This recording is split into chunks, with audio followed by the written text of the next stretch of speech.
conversar ahora con Jaime Baeza, que es profesor del Instituto de Asuntos Públicos de la Universidad de Chile. Jaime, muchísimas gracias por acompañarnos. Gracias por la invitación, Mónica. A ver, primero me gustaría que perfiláramos quién es cada uno de estos dos líderes que compiten por ser presidente de Estados Unidos. Donald Trump sabemos bastante, pero ¿cómo ejerce a tu juicio el liderazgo?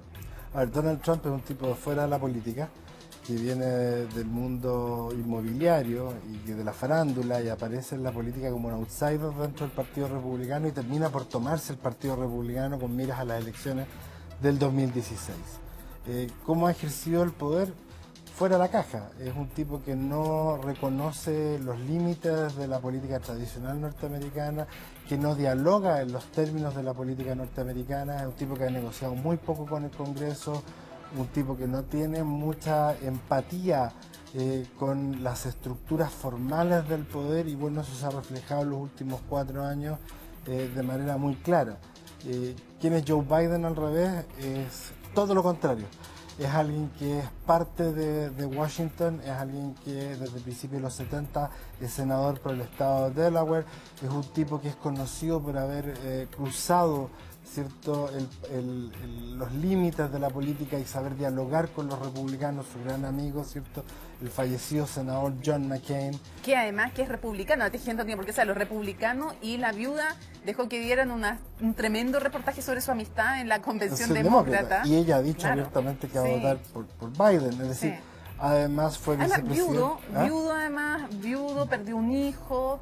Sí, claro. Bueno, una hija, perdió una hija otro, y después perdió un hijo hace poco, esposa, en 2015. Perdió un accidente de tránsito a su esposa y su hija, que eran sus 2 hijos hombres vivos, y después, en 2015, Beau Biden, que había sido algo así como el equivalente a ministro de Justicia del estado de Delaware, Attorney General of the State of Delaware, y muere de cáncer. Con lo cual el vicepresidente Biden queda muy involucrado en los temas de cáncer y de salud. Y John McCain, su amigo, también muere de cáncer 3 años después. Claro, ahora, si llega a la Casa Blanca, sería el presidente con mayor edad en ocupar esa posición. Y esta forma de ser más reposada hace que el mote que le pone Trump sea Sleepy Joe. O sea, como el lento, así como... Claro, se le asumen como lento porque es un tipo pausado, negociador, moderado. Es decir, lo que esperaríamos con Joe Biden sería una presidencia completamente distinta a la de Trump. Quiero que veamos una gráfica que tiene que ver, ya explicamos cómo funciona el colegio electoral y cómo funciona la elección, pero veamos una gráfica sobre los estados, si son republicanos, demócratas. Queremos mostrarte eso para que conversemos sobre las estrategias de campaña. Y tenemos entonces en ese mapa 3 tipos de estados. Los que están en azul intenso son los demócratas, los que están en rojo o salmón, como quieran, por si yo tengo problemas ahí con los colores, son republicanos seguros. Y los que son como celestes, la verdad es que son probablemente demócratas, y los que son rosado pálido son probablemente republicanos. Y la batalla, los battleground state o swing state también, son los amarillos, que a veces van para uno y a veces van para otro. Esto en términos generales y de estadística, porque sabemos que pueden haber hechos puntuales que cambien lo que estamos diciendo. Entonces quisiera preguntarte, en ese contexto, ¿cuál es, crees tú, la estrategia de campaña a la que están y deben apelar cada uno?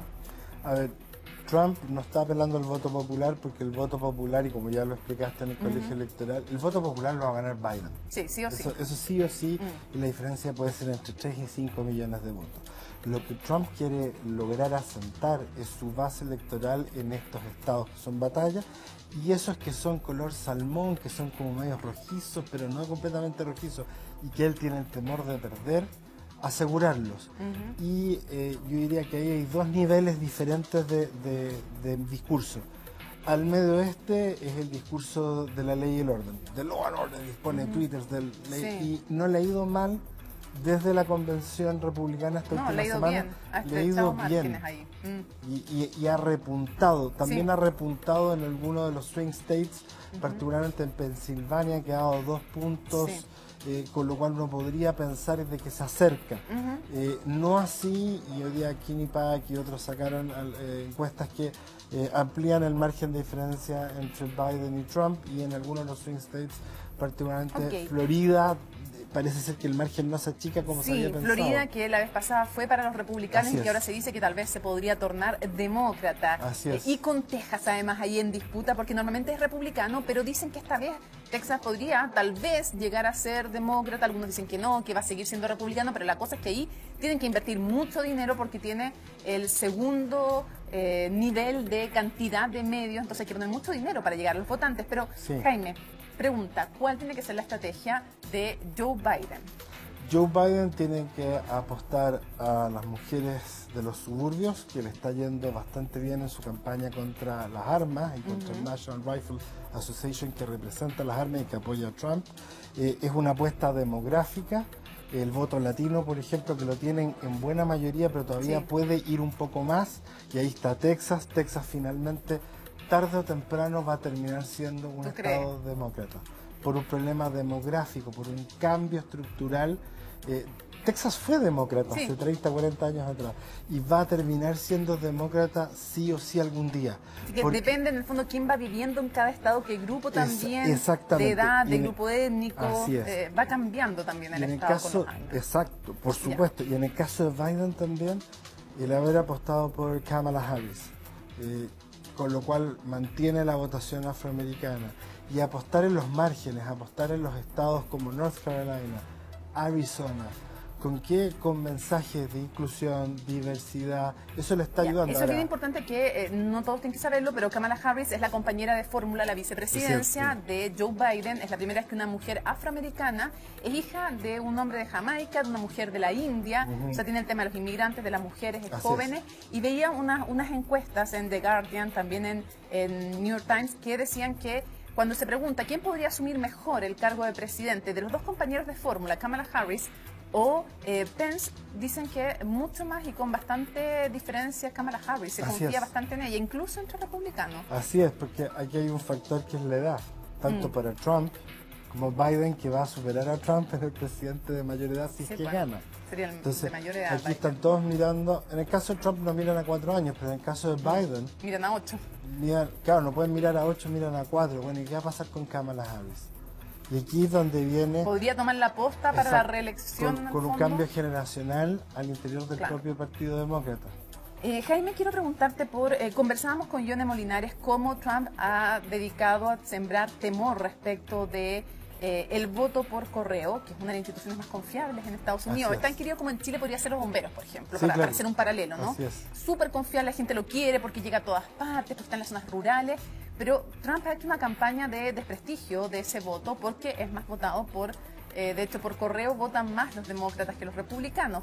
Quisiera preguntarte qué tan importante es el temor de que en la noche del 3 de noviembre, la madrugada del 4 de noviembre, Donald Trump no acepte el resultado, si es que el margen es muy estrecho y todavía faltan por contar los votos de correo. Entonces podríamos un día tener un presidente y al otro día tener otro. Así es. Bueno, en el caso, hay dos tipos de votos aquí no presenciales, el absentee ballot y el mailing ballot. El absentee es porque tú no puedes estar y no puedes votar ese día y por lo tanto pides permiso.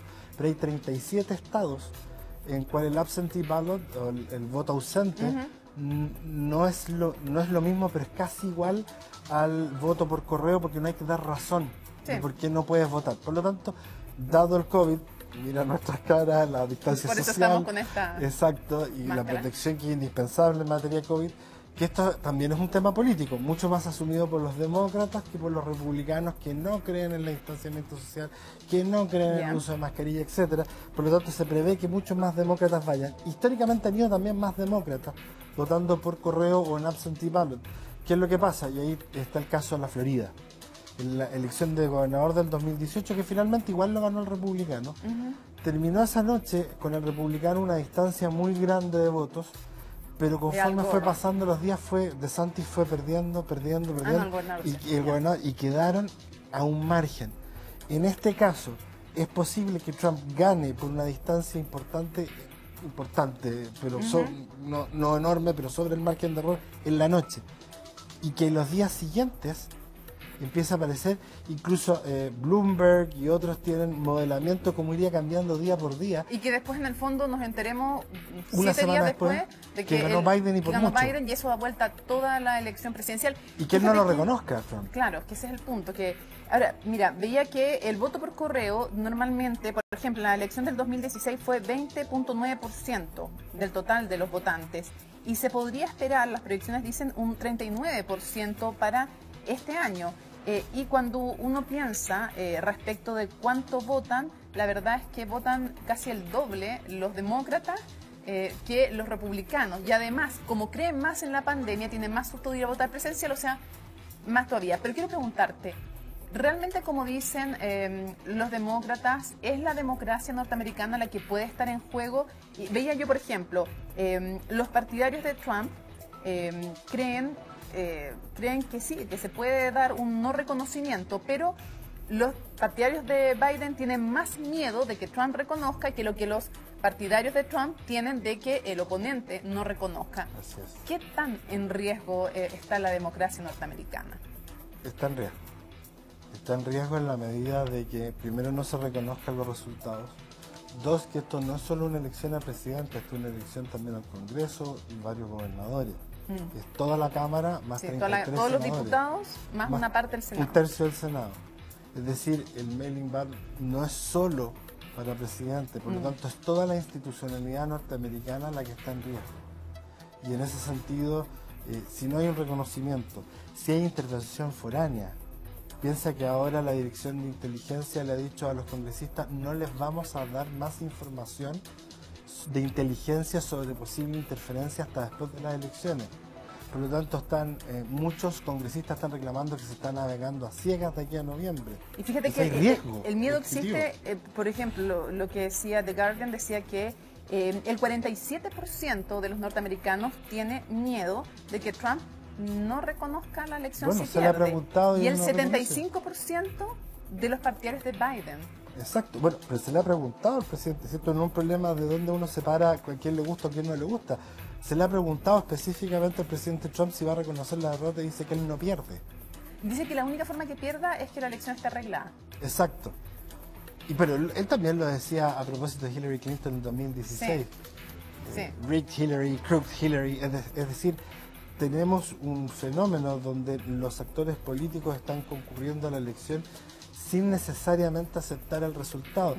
Y el efecto, cuando tú miras Mitch McConnell, líder republicano del Senado, no fue a la Casa Blanca la noche final con los fuegos artificiales. De la convención. Él se quedó en su estado diciendo: ok, no vaya a ser que pierda este señor y nos meta en un lío, y mejor nos mantenemos a cierta Claro. distancia. Y si gana, claro. Y si gana, hola, aquí estoy. sí, pero además si gana Sí. son 4 años nomás, porque después hay que pensar, después de Trump, ¿quién? Y Y eso te doy un tremendo dato, tema. Mónica. La Cámara de Representantes, al menos la de Representantes, sí o sí la ganan los demócratas. Por lo tanto, gobierno dividido va a haber, no importa quién gane. Claro. Así que esperemos. Está interesante todo esto. Muchas gracias, Jaime, por habernos acompañado en Conexión en Global. Vamos